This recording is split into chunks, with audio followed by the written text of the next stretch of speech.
বানাবো আম দই দিয়ে ভাপা বা একটা মিষ্টি টাইপের কিছু।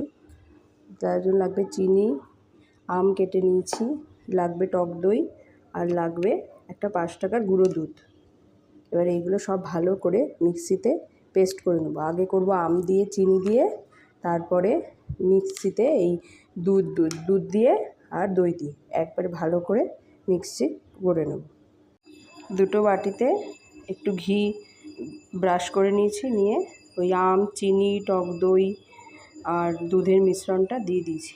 এবার এটাকে ভাপাতে দেব। জলের মধ্যে এবার বাটিটা বসিয়ে দিয়েছি, আর উপর থেকে ঢাকা দিয়ে দেবো। আমার কাছে ফয়েল পেপার নেই, ফয়েল পেপার থাকলে খুব ভালো হতো। এবার এটাকে কিছুক্ষণ হতে দেবো।